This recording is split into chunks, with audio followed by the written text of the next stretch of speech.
بسم الله الرحمن الرحيم. السلام عليكم ورحمة الله وبركاته. بسم الله الرحمن الرحيم. إن الحمد لله نحمده ونستعينه ونستغفره ونعوذ بالله من شرور أنفسنا ومن سيئات أعمالنا. من يهده الله فلا مضل له ومن يضلل فلا هادي له. وأشهد أن لا إله إلا الله وحده لا شريك له وأشهد أن محمدا عبده ورسوله. أما بعد فإن خير الحديث كتاب الله وخير الهدي هدي محمد صلى الله عليه وسلم وشر الأمور محدثاتها وكل محدثة بدعة وكل بدعة ضلالة وكل ضلالة في النار. أعوذ بالله السميع العليم من الشيطان الرجيم. بسم الله الرحمن الرحيم. ثم لتسألن يومئذ عن النعيم. وقال النبي صلى الله عليه وسلم: اغتنم خمسا قبل خمس، شبابك قبل هرمك، صحتك قبل سقمك، وغناك قبل فقرك، وحياتك قبل موتك، أو كما قال عليه الصلاة والسلام. رب اشرح لي صدري ويسر لي أمري واحلل عقدة من لساني يفقهوا قولي. اللهم رب زدني علما. سبحانك لا علم لنا إلا ما علمتنا إنك أنت العليم الحكيم. محترم و مکرم علماء کرام، بزرگان دین، نوجوان ساتھیوں، پیارے بچوں، پردہ نشین ماں اور بہنوں، اللہ رب العزت کے فضل اور اس کے کرم سے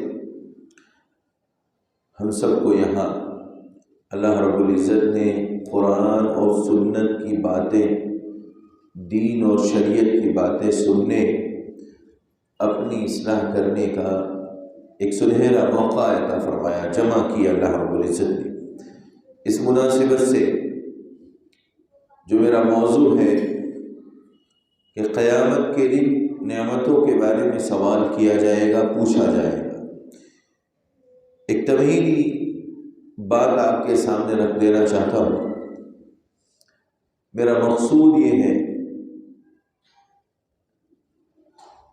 کہ جو بات بھی ہم کہیں، جو بات بھی ہم سنیں، اٹھنے سے پہلے مجلس سے اس بات کا عہد کر لینا چاہیے کہ انشاءاللہ جو بھی بات کہی جائے گی، سنی جائے گی، اس پر عمل کرنے کی ہم کوشش کریں گے انشاءاللہ تعالی۔ ایک انشاءاللہ تاکیدن ہوتا ہے، انشاءاللہ معلقن ہوتا ہے۔ تاکیدن جو ہے دل سے نکلتا ہے، معلقن لٹکا ہوا ہوتا ہے۔ یہ ہماری اپنی ذمہ داری ہے کہ ہم یہ انشاءاللہ تاکیدن کہتے ہیں یا معلقن کہتے ہیں۔ محترم بھائیوں، جو آپ نے موضوع سنا ہے، عنوان سنا ہے، یہ عنوان دراصل سورہ تکاثر کی آخری آیت نمبر 8 کا خلاصہ ہے۔ اللہ سبحانہ و تعالی نے اس آیت کریمہ کے اندر ذکر کیا ثم لتسألن یومئذ عن النعیم۔ کتنے لوگوں کو سورہ تکاثر یاد ہے؟ سورہ تکاثر کتنے لوگوں کو یاد ہے؟ نہیں یاد ہے؟ نہیں یاد ہے بھائی؟ میرے ساتھ بولتے رہنا پڑے گا آپ کو۔ میں ہی صرف بولتا رہوں تو پھر کیا ہے، بات ساری چلی جائے گی۔ دوسری طرف آپ بھی بولیں، آپ بھی میرا ساتھ دیں، میں بھی بولوں، اس کے بعد دیکھیے اس کا اثر بڑا گہرا ہوگا۔ تو اللہ تعالیٰ نے سورہ تکاثر کی آخری آیت میں کیا کہا؟ ثم لتسألن یومئذ عن النعیم۔ سورہ تکاثر کتنے لوگوں کو یاد ہے بھائی؟ سب کو یاد ہے؟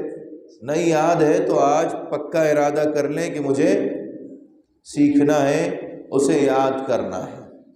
دوسری چیز، ثم کے معنی پھر، لتسألن کے معنی اس میں دو تاکید ہے، ایک لام ہے اور ایک نون تاکید ہے۔ اس دو تاکید کا مطلب یہ ہوا کہ ضرور ضرور پوچھے جاؤ گے۔ ایسا نہیں کہا گیا کہ پوچھے جا سکتے ہو، ہاں کبھی پوچھے بھی جا سکتے ہو، کبھی نہیں بھی پوچھے جا سکتے، لیکن دو تاکید کا مطلب یہ ہوا کہ تم ضرور ضرور پوچھے جاؤ گے۔ کب پوچھے جاؤ گے؟ یومئذ، اس دن۔ کون سے دن بھائی؟ یہ دن کون سا ہے؟ آج کا دن، 24 دسمبر کا دن، 25 دسمبر کا دن، کرسمس ڈے۔ کون سے دن؟ 1 جنوری 2024 کو پوچھے جاؤ گے۔ کون سے دن پوچھے جاؤ گے بھائی؟ قیامت کے دن۔ ماشاءاللہ، قیامت کے دن پوچھے جاؤ گے۔ کس کے بارے میں؟ عن النعیم۔ نعیم مانے نعمت، ایک نعمت کے معنی میں، لیکن یہ الف لام جو آیا ہے نا، اس نے تمام نعمتوں کو اپنے اندر شامل کر دیا۔ اس الف لام کو الف لام جنس کہا جاتا ہے۔ کیا کہا جاتا ہے بھائی؟ جی، تو تمام نعمتوں کے بارے میں قیامت کے دن سوال کیا جائے گا، پوچھا جائے گا۔ پوچھا جائے گا، ہر کسی کو معلوم ہے قیامت کے دن ہر ایک سے، ہر ایک کی اپنی اپنی نعمتوں کے بارے میں سوال ہوگا۔ یہاں رک کر کے دو باتیں یاد رکھیے۔ پہلی بات، ایک وہ نعمتیں جو قدرتی ہیں، جو قدرتی ہیں اور عام ہیں، اس میں سب لوگ شریک ہیں، کافر، مشرک، منافق، یہودی، عیسائی، مسلمان، فرما بردار، نافرمان، مرد، عورت، بچہ، بوڑھا، جوان، سب شامل ہے۔ وہ کون سی نعمتیں ہیں؟ اس کو نعمت عامہ کہہ لیجیے، اسے نعمت عامہ کہہ لیجیے۔ جیسے آکسیجن، پابندی ہے کسی کے لیے؟ خالی مسلمان کو ملے گی، ہاں یہ نعمت صرف مسلمان کو ملے گی، پابندی ہے اس پر؟ نہیں ہے۔ کافر کو ملے گی صرف، پابندی ہے؟ نہیں ہے۔ صرف موحد کو ملے گی، مشرک کو نہیں ملے گی، پابندی ہے؟ نہیں ہے۔ تو وہ نعمتیں جو بالکل عام ہیں ان کو نعمت عامہ کہا جاتا ہے، نعمت عامہ کہا جاتا ہے۔ اسی طرح سے ہوا ہے، پانی ہے، دھوپ ہے، سردی ہے، گرمی ہے، موسموں کے آنے اور جانے کی خوبیاں ہیں۔ اللہ کی بہت سی ایسی نعمتیں ہیں جو ہم اور آپ، دنیا کا ہر فرد، دنیا کی ہر مخلوق اس سے فائدہ اٹھا رہی ہے۔ ایک مسلمان ہونے کی حیثیت سے ہمارے اوپر زیادہ ضروری ہے کہ ان نعمتوں کی قدر کریں۔ اللہ نے اگر ہمیں پانی دیا ہے تو پانی کے بارے میں بھی سوال ہوگا۔ ہوا اگر اللہ تعالی ہمیں دے رہا ہے بے حساب، آکسیجن ہمیں بے حساب مل رہا ہے، تو اس کے بارے میں بھی سوال ہوگا۔ اس کی قدر ان لوگوں سے پوچھئے جن کا آکسیجن لیول گر جاتا ہے، کم ہو جاتا ہے، تب آئی سی یو میں داخل کرتے ہیں نا۔ آئی سی یو میں کب ایڈمٹ کیا جاتا ہے؟ جن کا آکسیجن لیول کم ہو جاتا ہے۔ کورونا میں کیا ہو رہا تھا؟ لوگوں کی موت کیسے ہو رہی تھی؟ آکسیجن کی کمی کی وجہ سے۔ تو یہ وہ نعمتیں ہیں جن کو نعمت عامہ کہا جاتا ہے، جس میں کوئی پابندی نہیں ہے، سب سے پوچھا جائے گا، ان نعمتوں کے بارے میں سب سے سوال ہوگا۔ ٹھیک ہے، ایک بات۔ دوسری بات، نعمت خاصہ۔ نعمت خاصہ کیا کیا ہے؟ اللہ رب العزت نے ہر ایک انسان کے ساتھ کچھ چیزیں تو عام رکھی ہیں، کچھ چیزیں خاص رکھی ہیں۔ اس آیت کریمہ کی تفسیر میں 3 مفسرین کی تفسیر کے حوالے سے میں آپ کے سامنے اس آیت کریمہ کی تفسیر بیان کروں گا۔ نمبر 1، تفسیر احسن البیان کے اندر اس آیت کریمہ کی تفسیر میں لکھا ہے کہ اس سے مراد، نعمتوں سے، نعیم سے مراد آنکھ، کان، دل، دماغ، سوچنے سمجھنے کی صلاحیت، یہ ساری کی ساری چیزیں، صحت، عافیت، امن، شانتی، سکون، یہ ساری نعمتیں وہ ہیں جس کے بارے میں قیامت کے دن کیا ہوگا؟ سوال ہوگا۔ ڈاکٹر لقمان سلفی رحمہ اللہ نے تیسیر الرحمن کے اندر اس آیت کریمہ کی تفسیر میں لکھا کہ اس سے النعیم سے مراد یہاں پر کون سی نعمتیں مراد ہیں؟ نعمت سے مراد صحت و عافیت، صحت و عافیت، امن، شانتی، اور اسی طرح سے ماکولات اور مشروبات جو ہم کھاتے ہیں، جو ہم پیتے ہیں، وہ ساری کی ساری نعمتیں جو اللہ رب العزت ہمیں عطا کر رہا ہے بنا کسی رد و بدل کے، بغیر کسی بریک کے، اس کے اوپر کسی طرح کا کوئی بریک نہیں ہے، مسلسل ملے چلے جا رہی ہے، وہ ساری نعمتوں کے بارے میں اللہ رب العزت یہاں سوال ہوگا۔ امام شوکانی رحمۃ اللہ علیہ نے فتح القدیر کے اندر اس آیت کریمہ کے تفسیر میں لکھا ہے کہ بہتر یہ ہے، اولا یہ ہے کہ یہ کہا جائے کہ دنیا میں جتنی نعمتیں ہیں، چاہے وہ نعمت عامہ ہو یا نعمت خاصہ ہو، سب کے بارے میں قیامت کے دن سوال ہوگا۔ اس مدعے کو یاد رکھیے گا، یہاں پر جو میں ذکر کر رہا ہوں نعمت خاصہ، نعمت عامہ، اس بات کو یاد رکھیے گا تاکہ آپ کو آگے والے سارے مسائل، ساری باتیں سمجھ میں آسانی کے ساتھ آ جائے اور اسی حساب سے ہماری اور آپ کی تیاری ہو۔ ٹھیک ہے؟ امام شوکانی رحمہ اللہ نے کہا کہ اولا اور بہتر یہ ہے کہ تمام نعمتیں مراد لی جائیں۔ اب یہ ساری کی ساری نعمتیں انہوں نے من جملہ ذکر کر دی۔ تفسیر ابن کثیر کے اندر امام ابن کثیر رحمہ اللہ نے اس آیت کریمہ کے تفسیر میں بہت ہی عمدہ اور جامع تفسیر بیان فرمائی۔ انہوں نے کہا کہ ایک مرتبہ حضرت ابو بکر اور عمر رضی اللہ عنہما بیٹھے ہوئے تھے، ایک جگہ بیٹھے ہوئے تھے، اللہ کے نبی صلی اللہ علیہ وسلم آپ کے پاس، دونوں لوگوں کے پاس تشریف لائے۔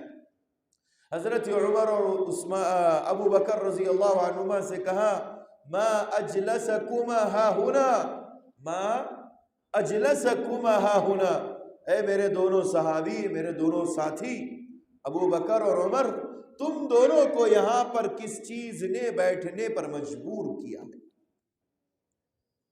تمہیں یہاں پر کس چیز نے مجبور کر دیا؟ دونوں صحابی نے کہا اللہ کے نبی صلی اللہ، کنجوسی نہیں ہونی چاہیے اس میں، ہر لفظ پر 10 رحمتیں ملتی ہیں، صلی اللہ علیہ وسلم۔ اللہ کے نبی صلی اللہ علیہ وسلم نے پوچھا ما اجلسکم ہا ہنا، تمہیں یہاں پر کون سی چیز نے مجبور کیا بیٹھنے پر؟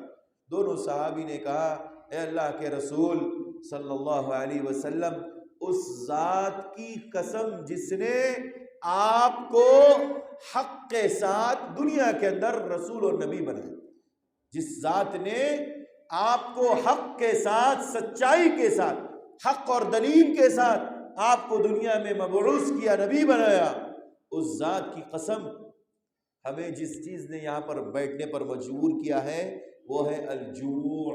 کیا ہے؟ بھوک ہے، بھوک، پیاس نہیں، بھوک لگی ہوئی ہے، بہت دنوں سے کھانا نہیں کھایا، اس وجہ سے ہم لوگ یہاں پر بیٹھ کر کے انتظار کر رہے ہیں کہ کوئی اللہ کا بندہ، کوئی اللہ کا فرشتہ آئے گا، ایک 2-4 روٹی، 2-4 لقمے ہمیں دے دے تو ہمارا پیٹ بھر جائے۔ اللہ والذی بعثنی، نبی صلی اللہ علیہ وسلم نے اللہ کی قسم کھاتے ہوئے کہا اس ذات کی قسم جس نے مجھے حق کے ساتھ بھیجا ہے، ما خرجنی غیرہ، اس کے علاوہ کوئی ایسی چیز ہے ہی نہیں جس کی وجہ سے مجھے میرے گھر سے نکلنے پر مجھے مجبور کیا، یعنی میں بھی بھوک کی وجہ سے اپنے گھر سے تمہارے سامنے حاضر ہوا۔ اللہ اکبر۔ کون کہہ رہے ہیں؟ کائنات کے امام، رہنما و رہبر اور سب کے نبی اور رسول کہتے ہیں کہ مجھے بھی بھوک اور پیاس نے یہاں پر نکلنے پر مجبور کیا، میں بھی اسی وجہ سے یہاں پر حاضر ہوا۔ اللہ کے نبی صلی اللہ علیہ وسلم اپنے دونوں صحابی کو، حضرت ابو بکر اور عمر کو لیتے ہیں، پکڑتے ہیں، ساتھ میں چلتے ہیں، چلو چلیں گے، اللہ رب العزت کی زمین بہت وسیع ہے، جائیں کہیں نہ کہیں اللہ نے ہمارا رزق لکھا ہوگا تو ضرور ہمیں ملے گا انشاءاللہ۔ گئے ایک انصاری صحابی کے گھر پر، انصاری صحابی کے گھر پر گئے، کھٹکا لگایا، کوئی ہے؟ انصاری صحابی گھر میں موجود نہیں تھے۔ بیوی نے کہا اللہ کے نبی کو دیکھا، آمد اللہ کے نبی کی، خوش ہو گئی۔ اس خاتون کی خوشی کا عالم یہ، ضرور تشریف لائیے، اللہ کے نبی آئے ہیں اور شیخین آئے ہیں، ابو بکر اور عمر رضی اللہ عنہما جیسی عظیم شخصیات ہمارے گھر مہمان بن کر کے تشریف لائیے۔ اللہ اکبر، بلا لیا گھر میں۔ بس تھوڑی ہی دیر میں انصاری صحابی کسی کام سے باہر گئے تھے، وہ بھی تشریف لے آئے، آئے اللہ کے نبی کو دیکھا، حضرت ابو بکر اور عمر کو دیکھ کر کے انصاری صحابی خوشی کے مارے جھوم اٹھے، فوری طور پر محسوس کر لیا کہ اللہ کے نبی میرے گھر پر کیوں آئے۔ چنانچہ وہ گئے اور کھجور کا بہترین گچھا لا کر کے اللہ کے نبی کی خدمت میں حاضر کر دیا، کہا اللہ کے نبی تناول فرمائیے۔ شیخین سے کہا آپ بھی تناول فرمائیے۔ حضرت ابو بکر اور عمر رضی اللہ عنہما اور حضرت محمد رسول اللہ صلی اللہ علیہ وسلم بیٹھ کر کے تینوں لوگوں نے اس میں سے قیمتی کھجوروں کا گچھا کھانے کی کوشش کی، اس میں سے چند کھجور توڑ کر کے اللہ کے نبی نے کھایا۔ محترم بھائیوں، بات یہاں پر ختم نہیں ہوئی۔ صحابی رسول نے دیکھا میرے نبی کا بھی پیٹ نہیں بھرا، شیخین کا پیٹ ابھی نہیں بھرا، بہت دنوں سے بھوکے معلوم ہو رہے ہیں۔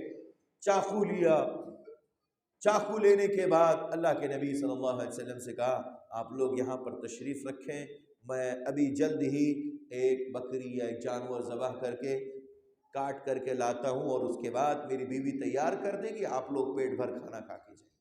اللہ محترم بھائیو، واقعے کو غور سے سنیں اور اس کے بعد اگلا جو پوائنٹ ہے اس کو یاد رکھیے گا۔ اللہ کے نبی صلی اللہ علیہ وسلم نے کہا کہ وَإِيَّاكَ وَالْحُلُوبَ، دیکھو دودھ دینے والی بکری، دودھ دینے والے جانور کو ذبح نہیں کرنا، اس سے فائدہ اٹھاتے ہو نا، اس کو ذبح نہیں کرنا۔ اس کے علاوہ اگر تمہارے پاس کوئی دوسرا جانور ہے اسے ذبح کر دو، مسئلہ نہیں ہے۔ چنانچہ ذبح ہو گیا، سارے لوگوں نے کھانا کھا لیا، انصاری صحابی نے بہترین ضیافت اور مہمان نوازی کر دی، مہمانوں کو اچھی طرح سے کھلا پلا کر سیراب کر دیا۔ اس کے بعد اللہ کے نبی مطمئن ہو گئے۔ وہاں ٹھہر کر کے آپ نے جو بات کہی ہے محترم بھائیوں یاد رکھنے کے قابل ہے، اور اسی کے مطابق اپنی زندگی کو ڈھالنے کی کوشش کریں گے انشاءاللہ۔ اللہ کے نبی نے فرمایا لَتُسْأَلُنَّ عَنْ هَذَا يَوْمَ الْقِيَامَةِ، کیا فرمایا آپ نے؟ لوگوں، کتنے لوگ تھے وہاں پر؟ تینوں بھوکے لوگ تھے، ایک انصاری صحابی، ان کی بیوی۔ اللہ اکبر، 5 لوگوں کو نصیحت، 4 لوگوں کو نصیحت۔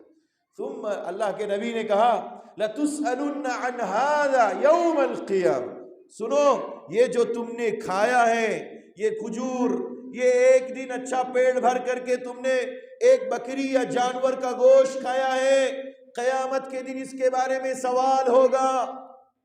پیارے نبی نے کیا فرمایا؟ اس کے بارے میں تم سے سوال کیا جائے گا قیامت کے دن۔ اس کے بعد آپ نے فرمایا تمہیں بھوک نے تمہارے گھر سے نکالا تھا، اللہ کی ذات نے تمہیں پیاسا اور بھوکا نہیں چھوڑا اور تمہیں پیٹ بھر کھانا کھلایا۔ وَهَذَا عَنِ النَّعِيمِ، یہی نعمت ہے، یہی عن النعیم ہے جس کو قرآن میں کہا گیا ثُمَّ لَتُسْأَلُنَّ يَوْمَئِذٍ عَنِ النَّعِيمِ، یہی وہ نعمتوں والی باتیں ہیں جو ذکر کی گئی ہے اس قرآن کی آیت میں۔ قیامت کے دن اس کے بارے میں تم سے سوال کیا جائے گا۔ محترم بھائیوں، رک کر کے میں آپ سے پوچھنا چاہتا ہوں، اللہ کے نبی نے کتنے دن کھانا کھایا تھا انصاری صحابی کے ہاں؟ کتنے دن کھایا؟ ایک ٹائم کھایا۔ ایک ٹائم کھانے میں کیا ملا آپ کو؟ کھجور اور گوشت۔ میں اور آپ سب یہاں بیٹھے ہوئے ہیں جو سوشل میڈیا کے ذریعے سن رہے ہیں، اپنا جائزہ لیجیے، اپنا جائزہ لیجیے۔ ایک دن میں کتنی مرتبہ گوشت، میں ایمانداری سے بتائیں کتنی مرتبہ گوشت کھاتے ہیں بھائی؟ کم سے کم 3 بار، کم سے کم 2 بار، 1 بار، ایک دن کی بات کر رہا ہوں، اور یہ ڈیلی ہوتا ہے کیونکہ مسلمان کے پیٹ سے، حلق سے ساگ سبزی ہضم نہیں ہوتی. سچائی ہے؟ صحیح ہے. پھر کیا چاہیے؟ بوٹی چاہیے، روٹی چاہیے، مرغ مسلم چاہیے. کمانے کے لیے خالی ہمارے گھر میں ایک آدمی ہو لیکن کھانا اچھا ہونا چاہیے. کہتے کھاتے کماتے کس کے لیے؟ کھانے کے لیے کماتے. لے کے کس کے لیے جائیں گے؟ چھوڑ کے کس کے لیے جائیں گے؟ اس لیے کیا ہے؟ کھا پی کر کے برابر. یہی مسلمان کی سوچ ہے نا. ہاں، تو ایک دن میں کم سے کم ایک بار، بعض گھروں میں 2 بار، بعض گھروں میں 3 مرتبہ گوشت الحمدللہ پکتا ہے، کھاتے ہیں. میں آپ سے پوچھنا چاہتا ہوں، اپنے آپ سے پہلے کہوں گا، اپنے آپ کو نصیحت کروں گا، پھر آپ لوگوں سے کہوں گا، ہم کتنی مرتبہ اللہ رب العزت کا شکر ادا کرتے ہیں؟ کتنی مرتبہ شکر ادا؟ جانتے ہیں امام شوکانی رحمہ اللہ نے، مفسرین نے لکھا ہے کہ یہ بات جو کہی گئی ہے سورہ اس آیت کریمہ میں کہ تم سے قیامت کے دن سوال کیا جائے گا نعمتوں کے بارے میں، تو سوال کا کیا مطلب ہے؟ سوال کا مطلب یہ ہے کہ تم نے اپنے مالک حقیقی اور خالق کائنات، مالک ارض و سما کا کتنا شکر ادا کیا، کتنا شکر ادا کیا. اور تم شکر ادا کرو گے اللہ کے ہاں تم نجات پاؤ گے، اور اگر تم نے ناشکری کی ہوگی تو نجات ممکن نہیں. اب ہم اپنے بارے میں سوال کر لیں، پوچھ لیں، ہم اللہ تعالیٰ کے کتنا شکریہ ادا کرتے ہیں. یہ صرف ایک نعمت کی بات کر رہا ہوں. ابھی گوشت پہ آیا ہوں، ابھی روٹی پہ نہیں آیا، ابھی مندی پہ، بریانی اور چاول پہ، چاول کی بہت ساری ورائٹیز نہیں بیان کیا میں نے ابھی. کیا باسمتی، کولم، کون سا کھاتے بھائی آپ لوگ؟ اللہ کی نعمت نہیں ہے، سوال نہیں ہوگا ہم سے. گوشت میں بھی مٹن زیادہ مہنگا، بیف کا اس سے کم چکن. 3 طرح کے کھانے ہمارے ہاں موجود ہیں. بعض لوگوں کو اور بھی چیزیں مل جاتی ہیں، خرگوش بھی مل جاتا ہے کبھی کبھار. ہاں، اس دن ان کی عید ہو جاتی ہے. اللہ رب العزت ہم سے سوال کرے گا، تمہیں 3 ٹائم ہم نے کھانا دیا تھا، اچھے سے اچھا کھانا دیا، تم نے اللہ کا کتنا شکر ادا کیا؟ سوال ہم سے ہوگا. اس سوال کی تیاری کا وقت یہی ہے، دنیا ہے. اس کے بعد آخرت میں ہمیں اس کا جواب دینا ہے. اگر یہاں تیاری نہیں ہوئی آخرت میں ناکام ہے.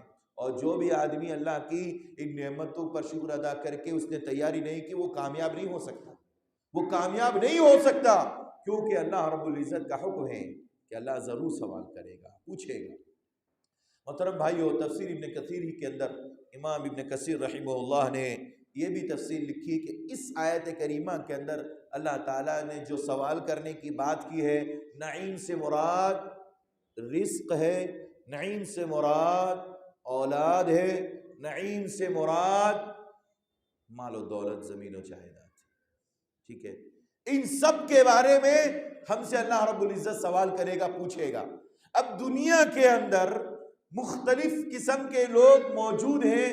ایک گھر کے اندر 5 لوگ موجود ہیں.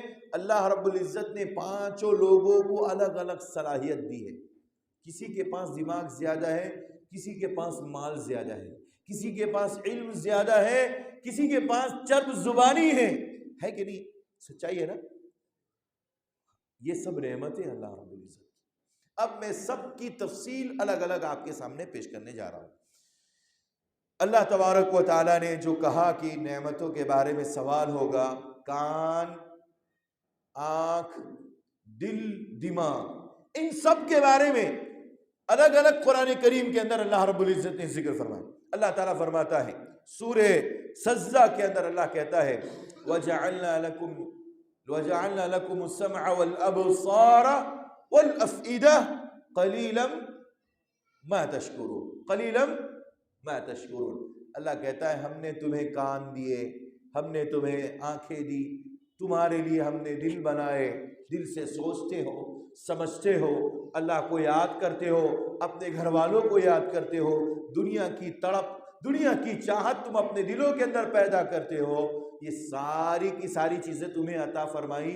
قلیلا ما تشکرون. شکر گزار کتنے ہیں؟ تھوڑے. شکر گزار کتنے بھائی؟ تھوڑے۔ اب میں سوال کروں گا آپ لوگوں سے واپس، یہ آنکھ ہمیں اللہ نے دی ہے، اس کی قیمت کس سے معلوم کی جائے گی؟ ڈاکٹر سے، انجینئر سے، کس سے معلوم کریں گے؟ کس سے معلوم کریں گے بھائی؟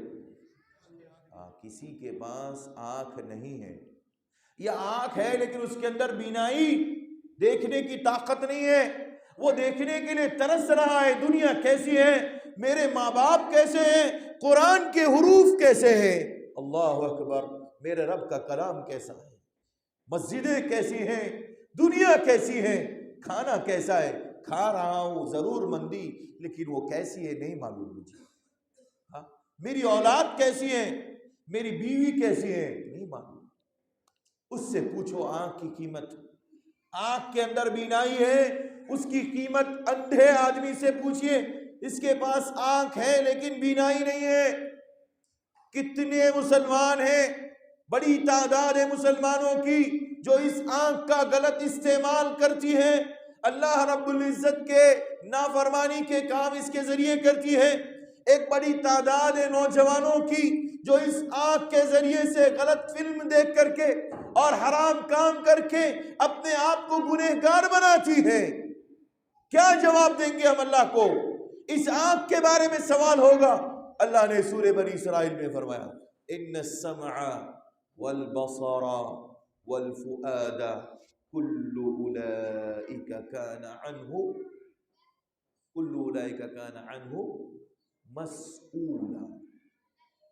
اللہ نے کہا یہ آنکھ، یہ کان، یہ دل، یہ دماغ، یہ ساری کی ساری چیزیں کل اولئک کان عنہ مسئولا، اللہ رب العزت کے یہاں اس کے بارے میں سوال ہوگا۔ سوال کیا ہوگا بھائی؟ کیا سوال ہوگا؟ سوال یہ ہوگا، اللہ کہے گا تجھے آنکھ دی، اس آنکھ سے تو نے اللہ کے کلام کو کتنا پڑھا؟ ایک دن کے اندر ہم اپنے آپ کا جائزہ لیجئے، یہاں بیٹھے ہوئے سارے لوگ، جتنے لوگ یہاں موجود ہیں وہ اپنے آپ کے بارے میں سوچیں، قرآن کو ہم کتنی مرتبہ ایک دن میں دیکھتے ہیں، قرآن مجید کی کتنی تلاوت کرتے ہیں، قرآن مجید کے حروف کو کتنا پڑھتے ہیں، دیکھ کر کے پڑھتے ہیں، اور موبائل کے اندر کتنا زیادہ مشغول رہتے ہیں، کتنے یوٹیوب اور واٹس ایپ وغیرہ کے میسج دیکھتے ہیں اور اس کو فالو کرتے اور لوگوں تک پہنچاتے ہیں۔ اللہ سوال نہیں کرے گا؟ سوال نہیں کرے گا بھائی؟ کرے گا۔ آنکھ کے بارے میں سوال ہوگا۔ کتنے نوجوان بچے اور بچیاں ان آنکھوں کے ذریعے سے لوگوں کو ڈراتے ہیں، کتنے لوگ ان آنکھوں کے ذریعے سے لوگوں کو ڈراتے ہیں۔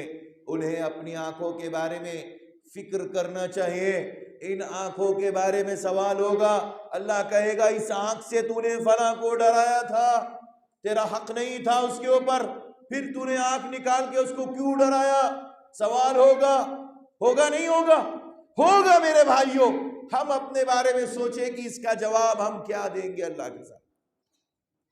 اس آنکھ کے بارے میں پوچھا جائے گا، کان کے بارے میں سوال ہوگا۔ کان کے ذریعے سے ہم اور آپ اچھی باتیں بھی سنتے ہیں، بری باتیں بھی سنتے ہیں۔ کان کے اندر ایک چھوٹا سا پردہ ہے، اس کو پردہ سماعت کہتے ہیں، سننے کی طاقت، اس کی قدر، اس کی قیمت کان کے ڈاکٹر سے مت پوچھئے، اس آدمی سے پوچھئے جس کا کان ہے لیکن سننے کی طاقت ختم ہو چکی ہے۔ اللہ اکبر، وہ پوچھئے، اس سے پوچھئے یہ کان کتنی قیمتی چیز ہے، وہ کہے گا دنیا ملے نہ ملے مجھے کان کی طاقت دے دو، سننے کی طاقت دے دو، یہی میری سب سے بڑی نعمت ہے۔ اللہ کہتا ہے اس کے بارے میں سوال ہوگا۔ رات رات دن دن ہم پوری 24 گھنٹے رات دن بتا کر کے ان کانوں کے ذریعے سے فحش باتیں سنتے ہیں، گالیاں سنتے ہیں اور اسی طرح سے گانے وغیرہ سنتے ہیں۔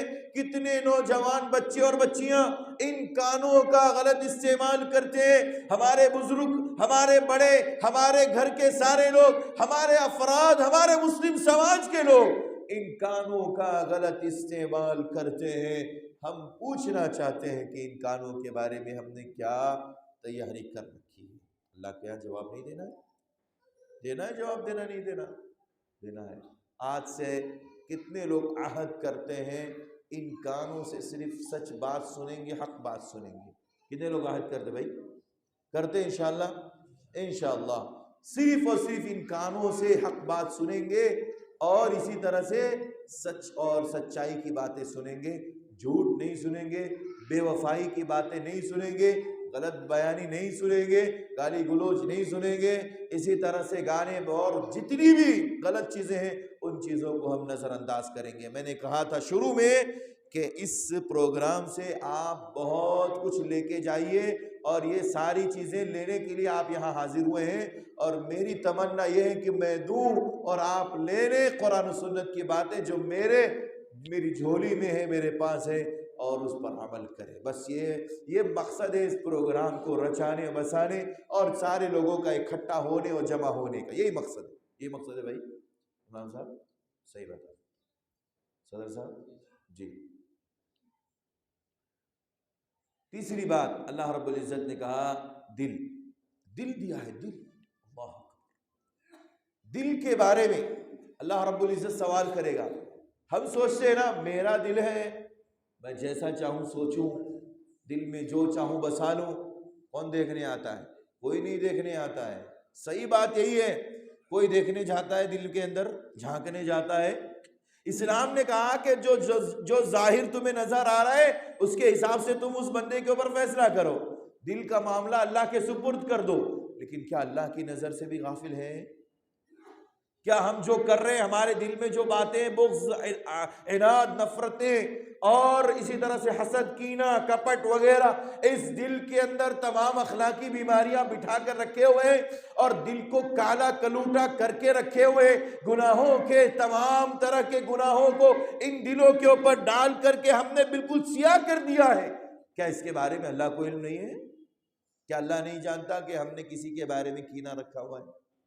کیا اللہ نہیں جانتا کہ ہمارے بھائی کے بارے میں ہمارے اندر کینہ ہے، بغض ہے، عناد ہے، فلاں سے نفرت ہے، دل کے اندر رکھا ہوا ہے کہ نہیں ہے بھائی؟ ہے نا؟ کوئی بندہ اس سے خالی ہے؟ الا ماشاء اللہ، الا من رحم ربی، اس پر اللہ رحم کر دے، اللہ جس کو بچا لے۔ سب سے بڑی کامیابی یہی ہے کہ اللہ تعالیٰ کی رحمت ہو۔ محترم بھائیو، یہ دل، اس کے بارے میں سوال ہونے والا ہے۔ ہم اپنی آزادی کے ساتھ دل کے اندر کوئی چیز نہیں بٹھا سکتے۔ اللہ تبارک و تعالیٰ پوچھے گا فلاں بندے کے بارے میں تو نے دل کے اندر کیوں کینہ رکھا تھا، کیوں بغض رکھا تھا، کیوں حسد، کیوں ساری غلاظت اور گندگیاں جمع کر کے رکھی تھی، کیوں شرک کو چھپایا تھا، کیوں نفاق کو چھپایا تھا، کیوں بدعات اور خرافات کی اس تمام باتوں کو اپنے دل کے اندر چھپا کر کے رکھا تھا؟ آج کے دن تو ساری چیزیں تمہارے سامنے آنے والی ہیں۔ دل کے بارے میں سوال ہوگا، ان السمع والبصر والفؤاد كل اولئک کان عنہ مسئولا، سب کے بارے میں جواب دینا ہے۔ محترم بھائیوں، میرا سوال آپ سے یہی ہے، قرآن کی روشنی میں ان تینوں کے بارے میں کتنے لوگوں نے، ہم نے آج سے پہلے جن کو علم نہیں تھا، تیاری کی ہے؟ اور میں یہ کہوں گا یہاں اٹھنے سے پہلے یہاں سے کہ سب لوگ اس بات کا عہد کریں گے انشاءاللہ کہ ہم یہ ساری کی ساری چیزیں جو سن رہے ہیں اس کے اوپر عمل کرنے کی کوشش کریں گے، اور ان سب چیزوں کو شریعت کے مطابق ڈھالنے کی کوشش کریں گے اور محفوظ کریں گے انشاءاللہ۔ ہمارا ساتھ دیں گے انشاءاللہ۔ مفسرین نے جو النعیم کی تفسیر صحت، عافیت، امن، شانتی، سکون سے جو کی ہے، اس کی ہم نبی صلی اللہ علیہ وسلم کی احادیث سے سماعت کرتے ہیں تفسیر۔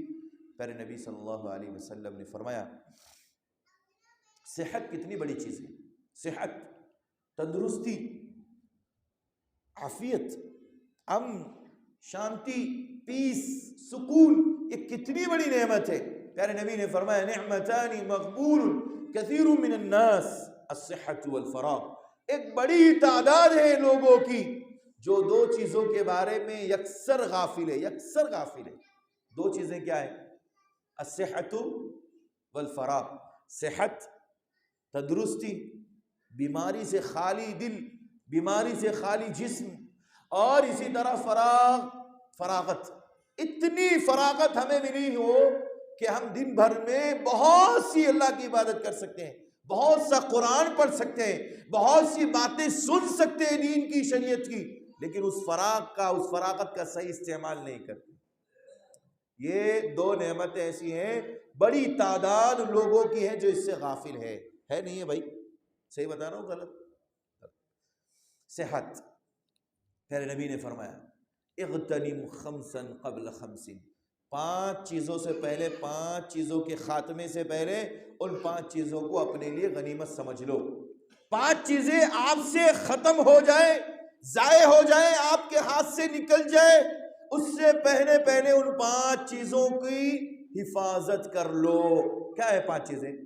یاد رکھیں گے 5۔ نمبر 1، شبابک قبل حرمک، شبابک قبل حرمک۔ نمبر 1، جوانی کی عمر کو، جوانی کی مدت کو بڑھاپے سے پہلے غنیمت سمجھ لو۔ بڑھاپا آنے سے پہلے جوانی کو غنیمت سمجھنے کا کیا مطلب ہے محترم بھائیوں؟ جوانی اتنا بہترین پیریڈ ہے انسان کی لائف کا کہ انسان پتھر سے پانی نکال سکتا ہے کہ نہیں؟ محنت کر کے کما سکتا، کھا سکتا ہے، اپنے بال بچوں کی، اپنے گھر والوں کی، اپنے ماں باپ کی، اپنے خاندان کی، سماج کی سیوا کر سکتا ہے، اس کا رکشک بن سکتا ہے، اس کا ذمہ دار بن سکتا ہے، اور اس طاقت کا صحیح استعمال کر کے دنیا کا بہترین نوجوان بن سکتا ہے، جس نوجوان کی خوبی اللہ کے نبی صلی اللہ علیہ وسلم نے حدیث میں فرمائی، شاب نشا فی عبادت اللہ۔ قیامت کے دن اللہ رب العزت اپنے عرش کے سائے میں ایسے نوجوان کو جگہ عطا فرمائے گا جس نوجوان نے پوری نوجوانی کی عمر اللہ کی عبادت میں گزاری ہو، اللہ کی عبادت میں گزاری ہو۔ اس کی نوجوانی کا ایک ایک پل اللہ کی یاد میں، ایک ایک لمحہ زندگی کا، جوانی کا اللہ کو یاد کرنے میں، اللہ کی عبادت میں، اللہ کی اطاعت و فرمان برداری کے کاموں میں جس نوجوان نے گزاری ہوگی، قیامت کے دن عرش الہی کے سائے میں اس کو جگہ ملنے والی ہے۔ جو بوڑھے ہو چکے ہیں، عمر دراز ہو چکے ہیں، جن کی داڑیاں سفید ہو چکی ہیں، جن کے ہاتھوں پیروں میں کمزوریاں آ چکی ہیں، جو کرسی اور چیئر کا سہارا لے کر کے عبادتیں کرتے، نمازیں پڑھتے ہیں، ان سے پوچھئے کیا چاہتے ہیں؟ وہ کہیں گے جوانی واپس پلٹ کر کے آ جائے، ہے کہ نہیں؟ لیت الشباب یعود، عربی میں کہا جاتا ہے کہ بوڑھا آدمی اس بات کی تمنا کرے کہ میری جوانی واپس پلٹ کر کے آ جائے۔ جوانی اب واپس پلٹ کر نہیں آنے والی۔ نوجوان یہاں بیٹھے ہیں، ان سب کو میں نصیحت کرتا ہوں کہ اس نوجوانی کی عمر کو آپ غنیمت سمجھیے، موقع ملا ہے۔ اگر آپ کو اللہ کے گھر میں خادم ہونے کا، خدمت گزار ہونے کا، خدمت کرنے کا موقع ملا ہے، آپ مسجد میں مسلسل آ رہے ہیں، اللہ کے گھر میں آ کر کے عبادت کر رہے ہیں، خوش نصیب ہیں ان لوگوں کے مقابلے میں جو اپنے کاروبار میں لگے ہوئے ہیں، جو اپنے بزنس میں لگے ہوئے ہیں، اپنی نوجوانی کو غلط جگہ پر اپنا وقت صرف کر کے لگا رہے ہیں۔ ایسے لوگوں سے کئی گنا زیادہ ہیں آپ لوگ، بہتر ہیں۔ محترم بھائیوں، اللہ کے نبی نے فرمایا کہ جوانی کی عمر کو بڑھاپے سے پہلے غنیمت جان لو، یعنی اس عمر میں آپ جتنی محنت کریں گے آپ کے لیے فائدہ ہے۔ اور دنیا میں انسان اس جوانی کے اندر دنیا بھی کماتا ہے، بہت کماتا ہے، اور یہی سوچتا ہے کہ بڑھاپے آنے سے پہلے میرے پاس اتنا مال ہو جائے، اتنی زمین ہو جائے، اتنی جائیداد ہو جائے، بال بچے ہو جائے، بال بچوں میں اتنی تعلیم و تربیت کا معاملہ ہو جائے، کیونکہ بڑھاپے میں آدمی کام نہیں کر سکتا، نہ دنیا کما سکتا ہے نہ دین کما سکتا ہے۔ اس لیے اس عمر کو غنیمت جانیے۔ نمبر 2، نبی صلی اللہ علیہ وسلم نے فرمایا صحتک قبل سقمک، بیماری سے پہلے اپنی صحت کا خیال کر لو۔ بھائیو، میں آپ سے یہ بات کہنا چاہوں گا کہ یہ جو بیماری انسان کے اندر آتی ہے، داخل ہوتی ہے اللہ کی طرف سے، یہ یقیناً ایک آزمائش ہوتی ہے۔ ایک مسلمان کے لیے ایک بیماری کا آنا بھی خیر ہوتا ہے، کیونکہ نبی صلی اللہ علیہ وسلم نے حدیث میں فرمایا مومن کا پورا معاملہ خیر ہی خیر ہے۔ جب اسے تکلیف پہنچتی ہے تو اس پر صبر کرتا ہے، فذالک، یہ بھی اس کے لیے خیر ہے۔ جب اس کے اوپر کوئی اللہ تعالیٰ انعام کرتا ہے، نعمت دیتا ہے اسے، تو اس پر شکر ادا کرتا ہے، یہ بھی اس کے لیے خیر ہے۔ تو بیماری کا آنا بھی ایک مومن کے لیے خیر ہے۔ کیسے؟ نبی صلی اللہ علیہ وسلم نے حدیث کے اندر فرمایا کہ اگر کسی مسلمان مومن کے پیر میں کانٹا چبھتا ہے اللہ ایک گناہ معاف کر دیتا ہے۔ اللہ اکبر۔ یوں سمجھیے کہ بیماریاں جو ہمارے پاس آتی ہے اس کے ذریعے سے اللہ ہم کو پاک کرنا چاہتا ہے گناہوں سے۔ یہ خیر ہے کہ برائی ہے؟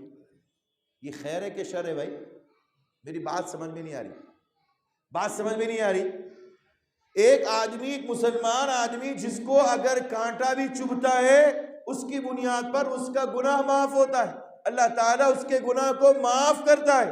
ایسے ہی جس کی جتنی بڑی بیماری، جتنے دنوں کی بیماری ہوگی اسی حساب سے اس کے گناہ معاف ہوں گے، اور جس کے گناہ نہ ہو تو پھر اس کے لیے کیا ہوگا؟ اس کے درجات کی بلندی ہوتی چلی جائیں گی۔ پہلے نبی صلی اللہ علیہ وسلم سے کوئی گناہ نہیں ہوتے تھے، آپ معصوم من الخطا تھے، اس کے بعد بھی آپ کو کبھی کبھی بخار آتا تھا نا، حدیث ہے۔ اللہ کے نبی کو بھی اس طرح سے اگر بیماری کا معاملہ ہوا، اس کا مطلب ہے کہ اللہ تعالیٰ آپ کے درجات کو بلند کرنا چاہتا ہے، دنیا میں بھی اور آخرت میں بھی۔ تو نبی صلی اللہ علیہ وسلم نے فرمایا کہ بیمار ہونے سے پہلے اپنی صحت کو، اپنی باڈی کی صحیح سالم ہونے کی، سلامت ہونے کو اپنی باڈی کے اس کا استعمال کر لو، صحیح جگہ لگا لو۔ اس صحت کا صحیح استعمال کرو گے آپ کو، ہم کو، سب کو فائدہ ہوگا۔ کیونکہ بھائی جو آدمی بیمار ہو جاتا ہے، بیڈ ریسٹ ہو جاتا ہے، جو بیمار ہو کر کے بیڈ پہ چلا جاتا ہے، بستر کا مریض ہو جاتا ہے، اس سے پوچھئے کہ تمہیں کیا چاہیے؟ کوئی آدمی آئے اور مجھے یہاں سے نکال کر کے کھڑا کر دے، میری بیماری کو دور کر دے، یہ چاہتا۔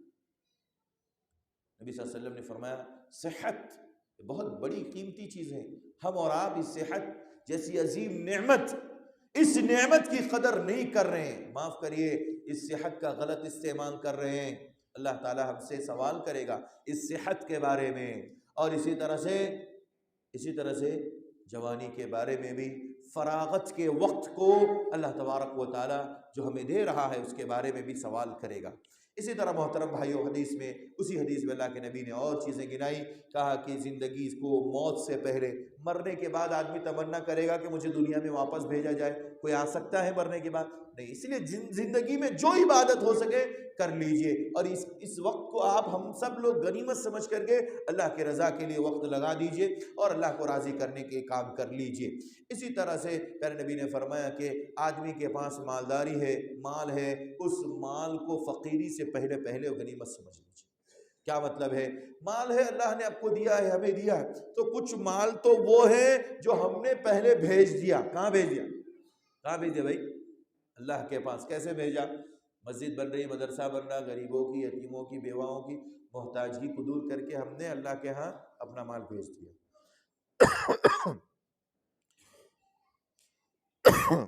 نبی صلی اللہ علیہ وسلم نے بھی فرمایا نا حدیث کے اندر کہ آدمی کا مال کیا ہے؟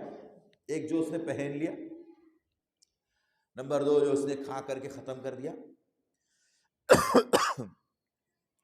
نمبر 3 جو اس نے آگے بھیج دیا، یعنی صدقہ کر کے، خیرات کر کے۔ ہمارے پاس، آپ کے پاس جو مال ہے اس مال کی قدر کیجئے، اللہ کی وہ نعمت ہے، اس نعمت کی قدر کیجئے۔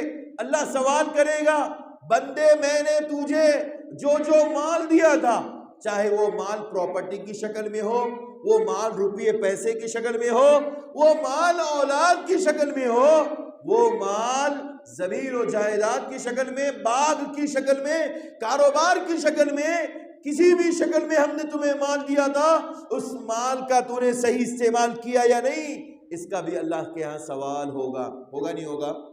ہوگا۔ اس لیے محترم بھائیوں، آدمی جب فقیر ہو جاتا ہے، غریب ہو جاتا ہے، تب مجھے احساس ہوتا ہے وہ مال میں نے جو وہاں خرچ کیا تھا مجھے اچھی جگہ خرچ کرنا چاہیے تھا۔ کیوں میں کہہ رہا ہوں کہ اللہ کے راستے میں خرچ کر کے مال کی حفاظت کر لیجئے؟ کیونکہ ہر روز صبح کے وقت 2 فرشتے آسمان سے زمین پر اترتے، معلوم ہے سب کو بھائی؟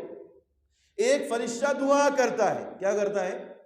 کہتا ہے اللہ تعالیٰ جو تیرے راستے میں خرچ کرے انہیں عطا فرما، ان کے مال میں برکت عطا فرما، اور جو تیرے راستے میں خرچ نہیں کرتا اس کو تباہ کر دے، برباد کر دے۔ یہ حدیث نہیں معلوم ہے؟ نہیں معلوم ہے بھائیوں؟ نہیں ہے تو آج آپ کو معلوم ہو گیا، اصول بنائیے، اصول بنائیے۔ روزانہ فجر کی نماز کے بعد پہلے نمبر پر آپ کو فجر کی نماز پڑھنا پڑے گا، گھر میں سونے سے کام نہیں چلے گا۔ فجر کی نماز کے بعد کم سے کم جو آپ کی استطاعت میں ہو، اللہ کے راستے میں 2 پیسہ اللہ کے راستے میں دے دیجیے، صدقہ کر دیجیے۔ یہ آپ کی مالداری کو باقی رکھنے کا بڑا ذریعہ ہے، مالداری کو باقی رکھنے کا ذریعہ ہے۔ نمبر 2، مالداری کو کیسے باقی رکھا جائے؟ اپنے گھر والوں پر خرچ کرنے میں کبھی کنجوسی اور کوتاہی مت کیجیے، جائز حلال فضول خرچی میں نہیں۔ بہترین صدقہ وہ ہے، اللہ کے نبی نے فرمایا صلی اللہ علیہ وسلم، جو انسان اپنے اوپر، اپنی بیوی پر، اپنے بال بچوں پر، اپنے ماں باپ پر، اپنے گھر والوں پر خرچ کرتا ہے، بہترین صدقہ وہی ہے۔ صدقے سے کیا مطلب ہوتا ہے بھائی؟ جہاں صدقہ ہوتا ہے اس کا مطلب وہاں بڑھوتری ہے، وہاں امکان کیا ہے؟ بڑھنے کے امکان ہے۔ اور جہاں کہا جائے کہ یہاں پر روکا گیا ہے، یہاں مال گھٹتا ہے، وہاں مال گھٹتا ہے۔ سود خوری کریں گے تو مال گھٹے گا، بڑھے گا نہیں، صدقہ خیرات کریں گے تو مال بڑھے گا۔ تو اللہ رب العزت نے ہمیں اگر مالداری عطا فرمائی ہے تو اس مالداری کی قدر کیجئے۔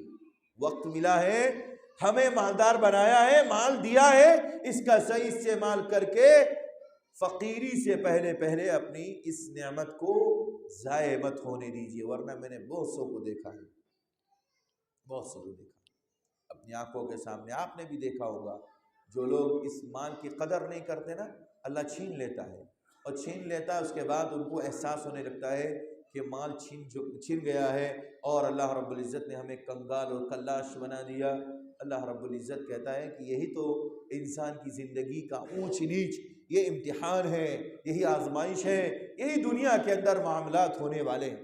اس لیے محترم بھائیو، عقل مند انسان وہ ہے کہ اپنی مالداری کو غنیمت جان لے فقیری سے پہلے، ٹھیک ہے؟